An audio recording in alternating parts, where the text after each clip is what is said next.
what is currently, there's a draft, and so Mr. Griffith's right, there's proposed leadership meetings to begin in January with the leadership of the two governing bodies in the school division to begin having early discussions before you get to this stage. And then there's language in there as a draft that's being, as Mr. Griffith mentioned, by committee, that speaks to if two of the three participants in the merged system agree on a budget and the third does not, the third is required to... Who are the three? Covington City Council, merged school board, and Alleghany County Board of Supervisors. So those are your three participants. If two of the three agree on a proposed budget amount, That's it. the third has to fund, because they may not, one party may simply be having a bad budget year and may not be able to. They're required to at least level fund plus whatever CPI is. And that's draft language being negotiated currently.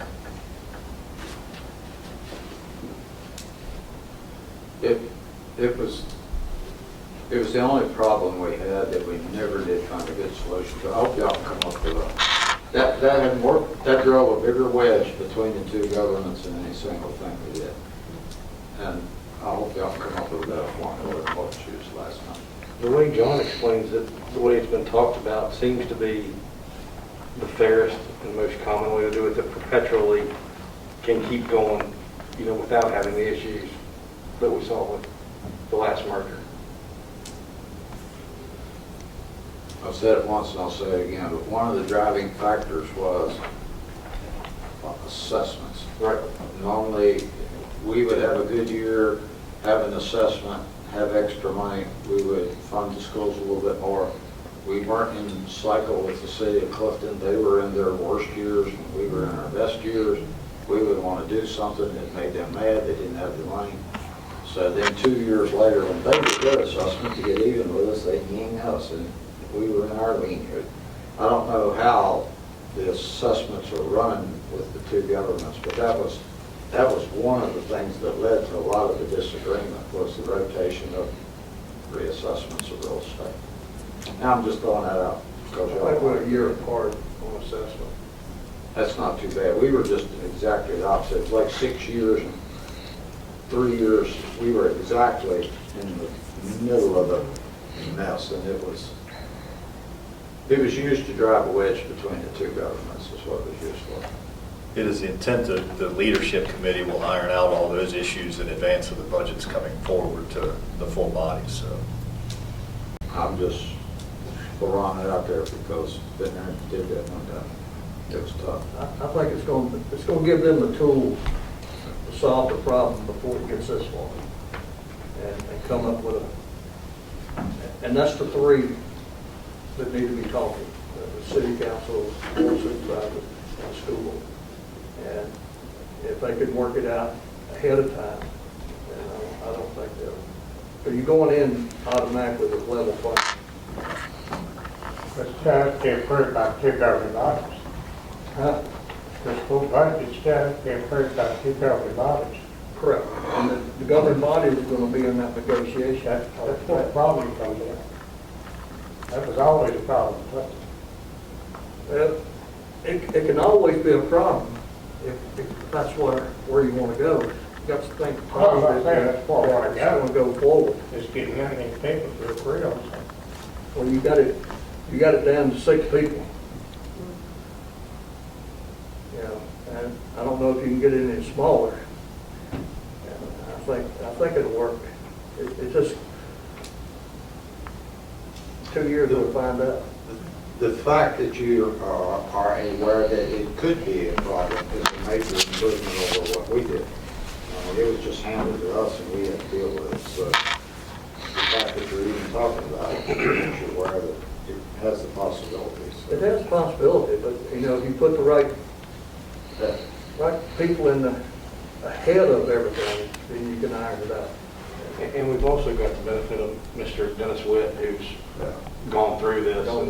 Yeah. He's, a facilitator in the process, and he's seen the good and the bad. So we're drawing back to the process between the merger with Clifton Forge and Alleghany County and his knowledge. I think we can come out with the most positive way to do it. That, and I think both of your governments are working much closer with your school boards than they were back at that time. Absolutely. So, that's got a lot to do with it today. And I think the fact that you're meeting in January to get something of a head start with this is a good thing before the budget committee starts working, so, yeah. Because you'll have you merge the systems in August, is that right? July. July. July 1. Right, July 1. So you'll have an advantage of, So you'll have a dry run, basically, for the school or design. It's going to work. Okay, two more quick notes about the budget. Currently, the new CARES dollars, that's approximately $1.44 million, are in this budget. The timing is I'm really not sure. We've submitted everything to receive those funds. If they come in before the 30th of June, they will hit 21 budget year. And I will come to you and ask for an appropriation of that, and we will just carry it forward in October. If it looks like it's going to hit after July, I'm going to leave it in the budget. So just be aware that and if I will keep you posted before we make the final vote on what that's going to look like. It's just all in the timing. We're supposed to receive it sometime this month, but I'm prepared to do either. The other thing, today I just received, we received an email from the Department of Elections where they have increased the minimum, the salary for our registrar, and they are also increasing some revenue for that, and also the electoral board. None of that is in your budget. Again, I got it this afternoon about 3 o'clock. So that will also be a part of your final budget. That's not going to be a major impact because they are putting some revenue with that.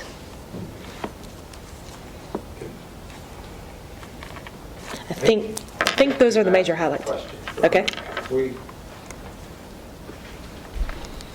When you said we were arresting debt,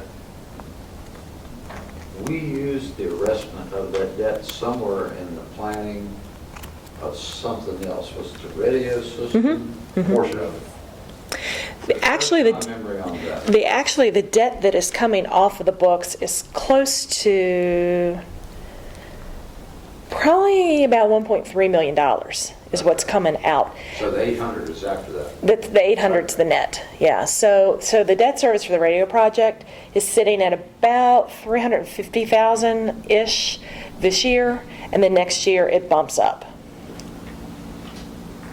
But that was part of the plan, knowing that the schools were coming on. Correct.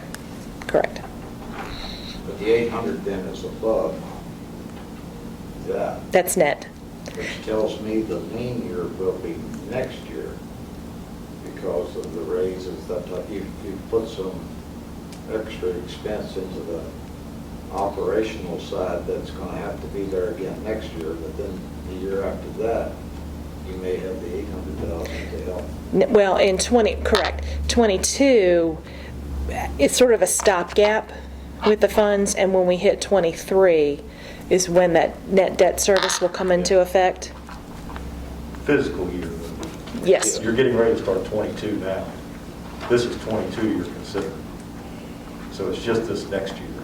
It's just this. 23 will be your next budget, and that's the year that's. So there's not a lean year in this. This is your lean year. 22, this budget you're looking at is the lean year. but it's been offset with Gary dollars and other things this year, or in this budget. And there's a lot going on in this budget. Yeah. How are reserves affected by this budget? Slightly. Again, there's $228,725 that between the two sources, the CARES money and the fund balance. And your fund balance is sitting oh my gosh, somewhere around 10 million, right? Yeah, is that right? About 10 million? I think that's what they presented from the auditors. I should have looked that up. Right, you added 2 million to the fund balance last year. 20. That is very good, given everything that's going on. It's because we were extremely conservative, and I was terrified all the revenues were going to dry up. I still say for the first time in our life, I'm glad that a lot of our money came from one big industrial. That's job. correct. That is correct. We've been told recreation, tourism, and we should.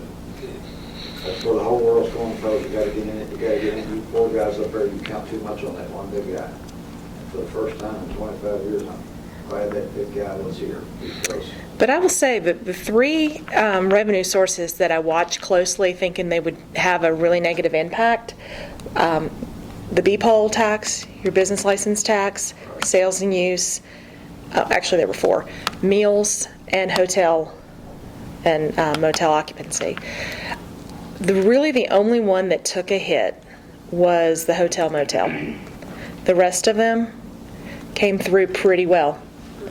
Pretty well. And I was really conservative in 21 on budgeting those, and I think they're going to do pretty well. But that's still, I think, partly because of that big guy was classified as necessary day one.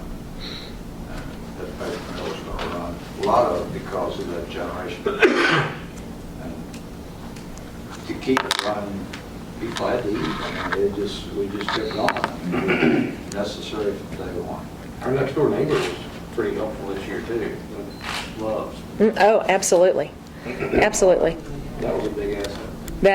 That meals tax has really been an asset for our meals tax, I believe. And we actually sat here and questioned whether we should do that, put that Love's in. That's one I of the never thought smartest of things that. that's been done here in a long time. And I've tracked those revenues over time, and they have kept ticking up and kept ticking up. So I think a lot of that is attributable to Love's. I mean, if you look in the parking lot any given night, it's full of trucks, full. Well, we got enough truck drivers left in America to fill it up. Feel that We're one. 1.2 million short right now. Yeah. What the projections are, that's how many drivers we are short. But Thank at this goodness point, Dabney has a program. The budget is balanced.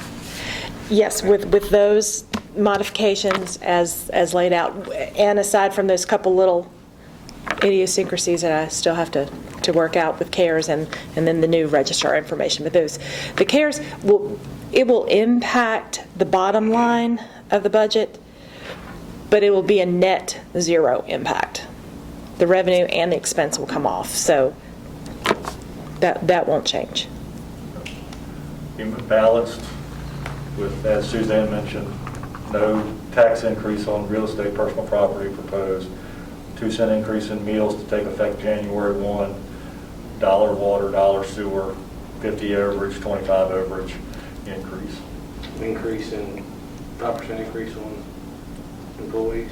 Staff, 5% pay raise, and then the additional compensation, which does require some discussion amongst board members for, potential salary increase for board members. It would set a maximum amount, and it would not take effect. If you choose to adopt it in July, that would not take effect till January 1. And a few fee increases. And some, yes, sir, some proposed fee increases that Ricky will discuss when Suzanne's finished. Those are not revenue generators, though. Those are to cover costs for example, for a rezoning. The county, so when someone comes in to have a property rezone, the county eats or covers a substantial portion of the cost for a rezone. And that should be paid for by the person requesting it, not somebody makes a rezoning request in the eastern part of the county, people all over this county are subsidizing that rezoning request. The business should cover the costs associated with the advertisements in the newspaper, the legal publications, the mailings by certified mail that are required to notify adjoining property owners. Those are where we're covering the costs. So the fees that Ricky will speak to here in just a few minutes they're not revenue generators. That's not their purpose. They are to cover costs associated with running the operation, so it's not subsidized by taxpayers. Share with the whole board that number you gave me. What was it? The advertising cost alone is? Well, just an example for zoning, and Ricky will get into this more, but just for a rezoning, it's almost 1,500 where fees currently set. The county, for each rezoning request, it's costing us $1,565 in addition to the fee. So if somebody pays $185 for a rezoning, it's costing us that plus $1,565 every time that comes in, and that money's being subsidized out of the general fund by taxpayer dollars. So we're suggesting that you make adjustments so that the taxpayers aren't subsidizing those costs countywide for anyone who comes in and makes a request. It should be per request based on user requesting. I think you told me, if I remember right, advertising alone is, mandated advertising alone is $700 and some, and we only charge $150 for the whole permit, so. John, is this standard in surrounding counties that the requester, the zoning requester? Absolutely. Okay, so we're just lining up with the norm now. Ricky can speak to it a little bit more, but it's been I think Bill was it zoning fees haven't been increased since 2005. I think building permit fees hadn't been increased since about the same time you all received a pay in 1998. Since building permit fees were increased. So that's pretty much the same across the department with the fees that you're going to be presented with tonight. So right now, we're the exception, we're not the norm. That's what I'm hearing, Yeah. yeah. Yeah.